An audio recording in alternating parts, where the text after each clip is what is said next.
సంఘం అంటే వ్యాధులతో నిలిచి ఉండేది కాకూడదు. సంఘం అంటే సంఘములో ఉన్న హృదయాలలో వ్యాధులతో నిండిన హృదయాలు అని చెప్పేది అయ్యి ఉండకూడదు. ఒక హాస్పిటల్కి వెళ్ళి మనిషి ట్రీట్మెంట్ తీసుకునేది అయ్యి ఉంటుంది. అక్కడ వ్యాధితో వెళ్ళెదరు, కానీ బయటకు వచ్చినప్పుడు వ్యాధి లేకుండా బయటికి వచ్చేదరు. లోపల ప్రవేశించినప్పుడు వ్యాధులతో వెళ్ళెదరు. అనేక రకాల వ్యాధులతో ఆ హాస్పిటల్లో ప్రవేశించెదరు. కానీ బయటకు వచ్చేటప్పుడు ఏ వ్యాధి లేని వ్యక్తిగా వారు బయటకు వస్తారు.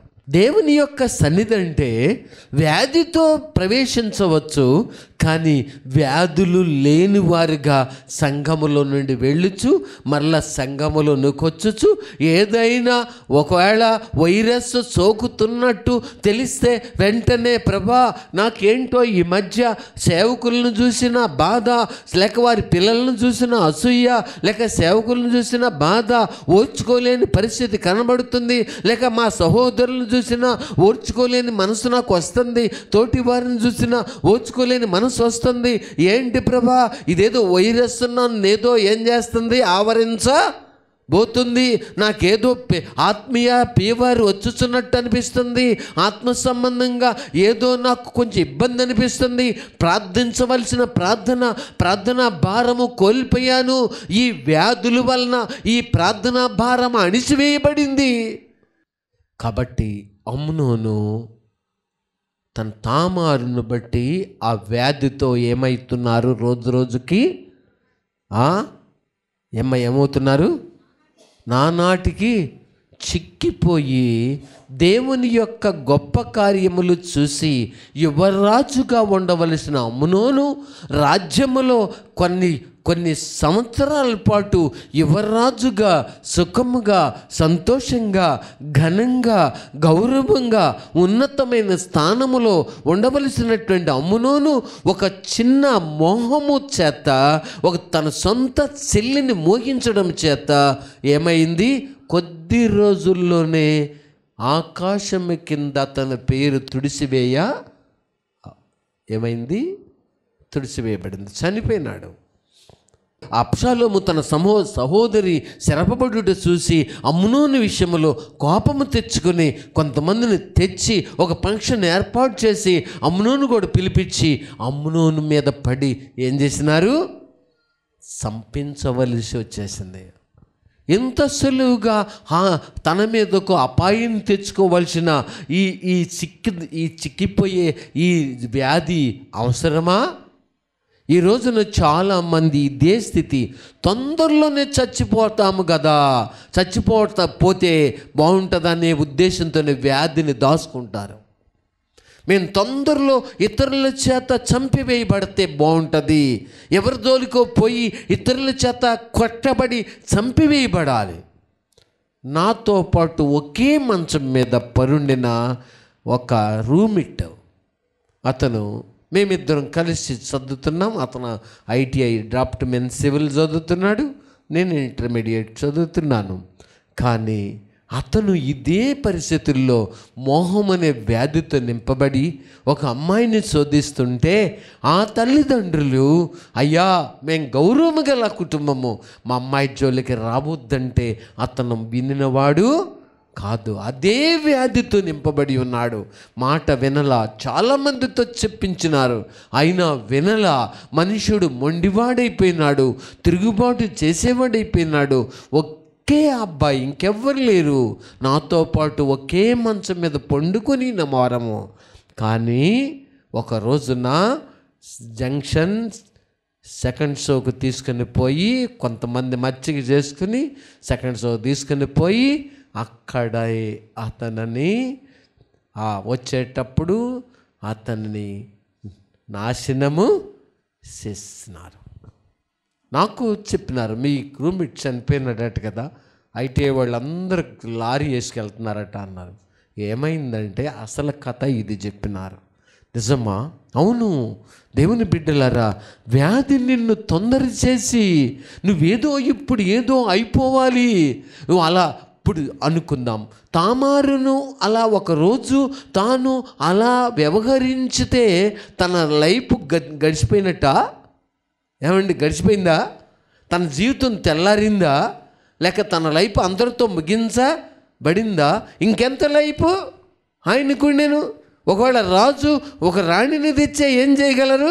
వివాహము చేయగలరే? ఆయనకు ఒక బాధ్యతను అప్పగించగలరే? ఒక ప్రాంతానికి ఒక గవర్నర్ గానో లేక ఒక ప్రాంతానికి ఒక ఉన్నతమైన స్థానంలో ఒక ఏలే వ్యక్తిగా ఆయన్ని చేయవచ్చే రాజు కుమారుడు కాబట్టి. ఏమైనది?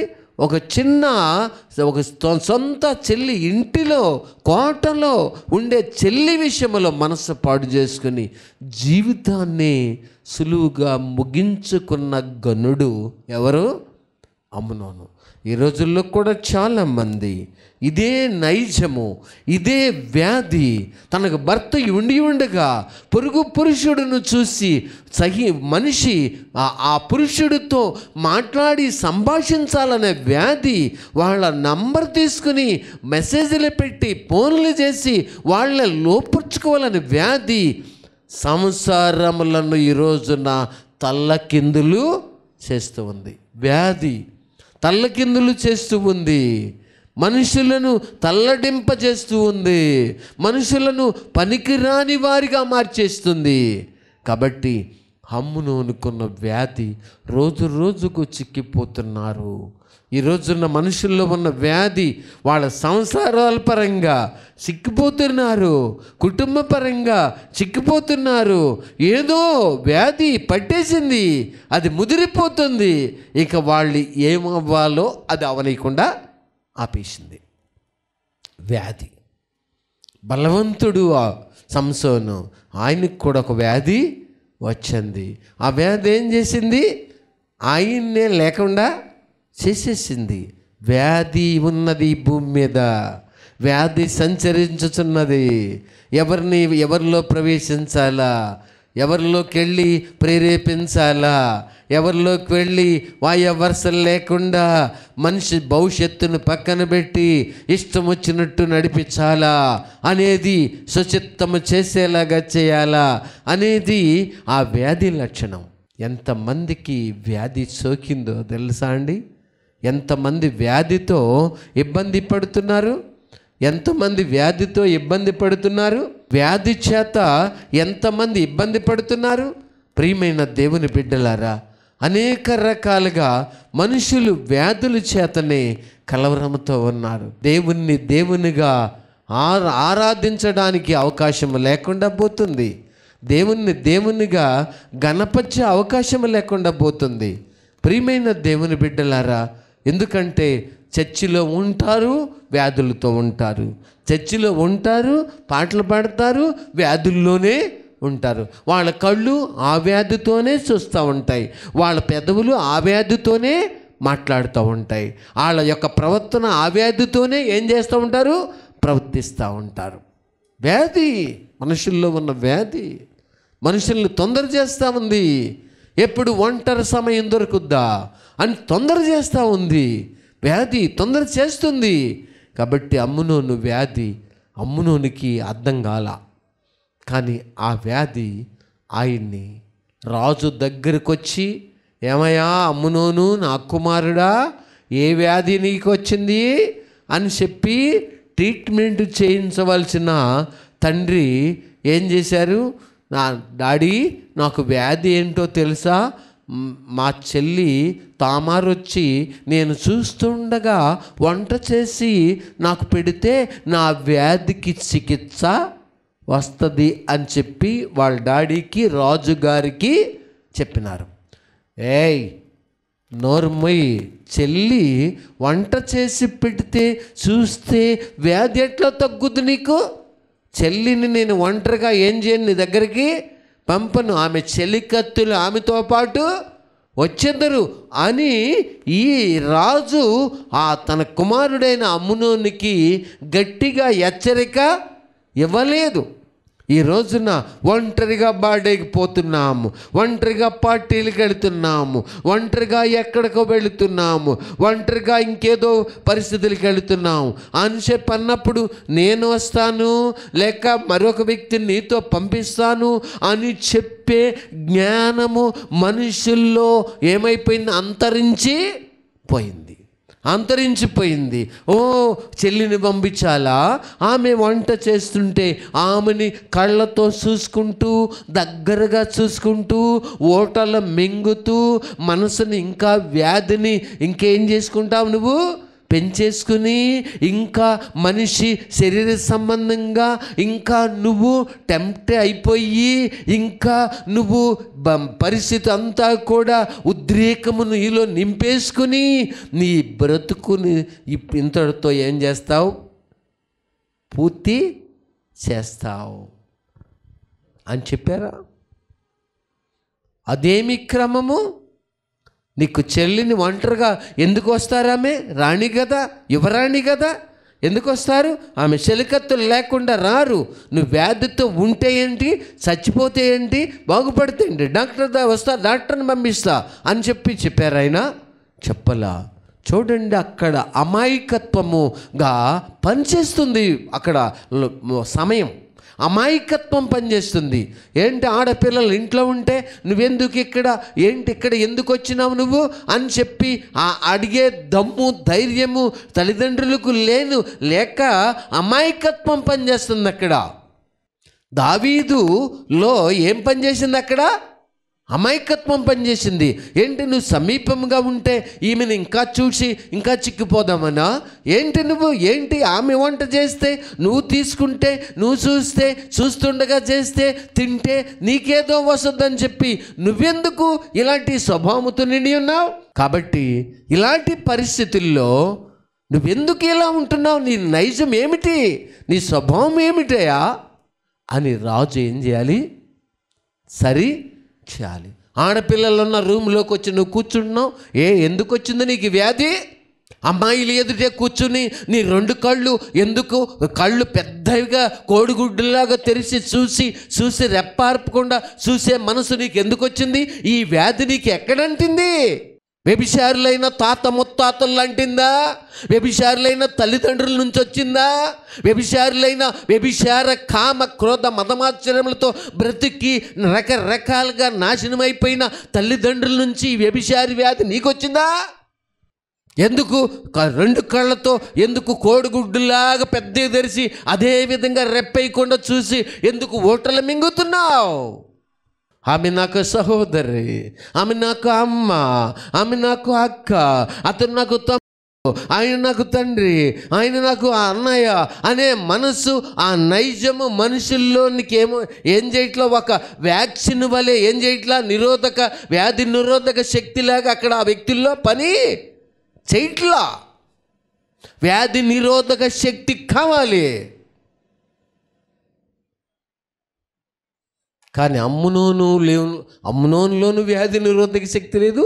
దావీదు కూడా వచ్చి వ్యాధి నిరోధక శక్తి ట్యాబ్లెట్ ఏం చేయాల? ఇవ్వలా. నీ పిల్లలకు నీకు నువ్వు వ్యాధి నిరోధక శక్తి కలిగి బ్రతకాలా? నీకు నువ్వు వ్యాధి నిరోధక శక్తి కలిగి బ్రతకాలా? నీ పిల్లలకు వ్యాధి నిరోధక శక్తి కలిగి బ్రతికేలాగా భారము కలిగి ప్రార్థించాలా? నీకు నువ్వు వ్యాధి నిరోధక శక్తి పొందు నిమిత్తము ప్రభు ఎదుట నీ హృదయములను వ్యాధిని చెప్పి వ్యాధి నిరోధక శక్తి వచ్చే వరకు దేవుని దగ్గర పట్టుదల కలిగి ప్రార్థించాలా? ఇది కదా దేవుని యొక్క ఉద్దేశము. అందుకని యేసు ప్రభు అన్నారు, మీ అవయములలో ఏ భాగమైనను చీకటి కాకుండా చూసుకోండి అన్నారు. ఏ అవయవమైనను చీకటి కాకుండా చూసుకోండి. ఈ రోజున ఎంతమంది దగ్గరగా మాట్లాడి, దగ్గరగా చూసి, చివరికి వ్యభిచారులై, చివరికి తమను తమ హాని చేసుకుని, చివరికి తమ ధనమంతా కోల్పోయి, చివరికి తమ భవిష్యత్తును కోల్పోయి, చివరికి తమ చదువులను, తమ యొక్క పరిస్థితులను, తమ విలువైన జీవితాన్ని కోల్పోయి ఒక రోజున చినిగిపోయిన ఇస్తర్లాగా, లేక కుక్కలు చింపిన ఇస్తర్లాగా నా బ్రతుకు ఇలా అయిపోయింది, నా జీవితం ఇలా అయిపోయింది, నా లైఫ్ ఇలా అయిపోయింది. కొంతమంది వ్యాధి వాళ్ళ వెనకున్న వాళ్ళని పనికిరాని వాళ్ళుగా తయారు చేస్తుంది వ్యాధి. దావీదు వచ్చారు, కూతుర్ని పంపించారా లేక ఎందుకు నీకని ఎదురు ప్రశ్నేశారా? ఏం చేశారు? ప్రశ్నేశారు. Over confidence is blind man. అవునా? ఓవర్ కాన్ఫిడెన్స్ ఏం చేస్తుంది? మనుషుల్ని గుడ్డితనముగా చేసేస్తుంది. ఓవర్ కాన్ఫిడెన్స్ పనిచేయదు. నీకు ఎందుకు రావాలి ఇక్కడికి? ఎందుకు చేయాలి ఆమె నీకు వంట? నీకు సిగ్గు లేదా? నీకు బుద్ధి లేదా? పనికి మాలిన వాడా, దరిద్రుడా, ఏమిటి పని అని ఏం చేయొచ్చు? తండ్రి ఆయన్ని గట్టిగా మందలించి ఏం చేయొచ్చు? నీకు వ్యాధి వచ్చిందా? చిక్కిపోతున్నావా? డాక్టర్ని పిలువు, ఇప్పుడు నీకేం చేస్తావు? వైద్యము చేపిస్తా. ఆయన ఏం చెప్పినాడో ఆయన తండ్రి కూడా అందుకే ఓకే చెప్పినారు. ఆయన తండ్రి వ్యతిరేకిస్తే తామారు చెరపబడేది కాదు, అమ్నోను చనిపోయేవాడు కాదు. కొన్ని విషయాల్లో నువ్వు నీ మీదకు వచ్చే వాటిని నువ్వు ఎదిరించకపోతే, ఎదిరించనందువల్ల సమస్యలకు నువ్వే డోర్ ఓపెన్ చేసిన వ్యక్తివి. దావీదే అమ్నోనుకు సమస్యలకు డోర్ ఏం చేసి వెళ్ళారైనా? ఓపెన్ చేసి వెళ్ళారు. నీ పిల్లలకు నువ్వే డోర్ ఓపెన్ చేసి, నీకు నువ్వే సమస్యలకు డోర్ ఓపెన్ చేసుకుని, నీకు నువ్వే సమస్యలకు డోర్లు ఓపెన్ చేసుకుని, ఎవరో చేయలేదు, దేవుడు చేయలేదు అని చెప్పుట అది ఒక రకంగా అమాయకత్వం తప్ప మరొకటి కాదు. ఈరోజు బర్త్డే అని బాబుని తీసుకొచ్చారు. నేను అన్నాను, వాళ్ళ మదర్ ఏమో హాస్పిటల్లో 20 సంవత్సరాల నుంచి నర్సు చేస్తున్నారు, ఆయనేమో ఓ మంచి టాప్ మేస్త్రి. ఇద్దరికి రోజుకి కొంత అమౌంట్ వస్తుంది. కనీసం ఒక 1000 రూపాయలు, ఈయనకి ఒక 1000 రూపాయలు, ఆమెకు ఒక 600, 700, మొత్తానికి రోజుకు 1500 ఏం చేయొచ్చు? వాళ్ళిద్దరూ 1800 తెచ్చుకోవచ్చు. మీ బాబు ఎక్కడ చదువుతున్నాను, ఈరోజు పుట్టినరోజు అని చెప్తుంది. ఈ బాబు ఎక్కడంటే ఎలిమెంటరీ స్కూల్ అని చెప్పినారు. శ్రీ చైతన్య పంపగలిగిన శక్తి వాళ్ళకి లేదా? ఎందుకంటే వాళ్ళ స్థాయి ఏంటో వాళ్ళకి తెలుసు. ప్రియులారా, కొంతమంది వాళ్ళు ఏం చేస్తారో వాళ్ళకే చెప్పండి, వాళ్ళు ఏం చేస్తారో వాళ్ళకి తెలియదు. కానీ వీళ్ళైతే ఏం చేస్తున్నారు? చక్కగా వాళ్ళ స్థాయిని బట్టి, ఆ పిల్లల పరిస్థితిని బట్టి, వాళ్ళ ఫ్యామిలీకి వచ్చే ఇన్కమ్ ఎంతో, వాళ్ళు పిల్లల్ని చదివించుకోగలిగిన పరిస్థితి ఎంతో, దాన్ని బట్టి వాళ్ళు ఏమవుతున్నారు? బ్యాలెన్స్ చేసుకుంటున్నారు. మాకెప్పుడు అప్పులు చేసి ఫీజులు కడితే ఎన్నిసార్లు కడితే ఎప్పుడు వస్తుంది? ఎన్నిసార్లు కడితే ఎన్ని అప్పులు చేస్తావు? ఎంతమందిని అప్పులు అడిగి ఎంతమందిని చదివిస్తారు? ఎంత అప్పు కట్టాలి? ఎంత చేయాలి? ఇది ఏమైనా ఇస్తే మళ్ళీ వచ్చేది కాదే. కొంతమంది అమాయకత్వానికి అద్దే లేదు.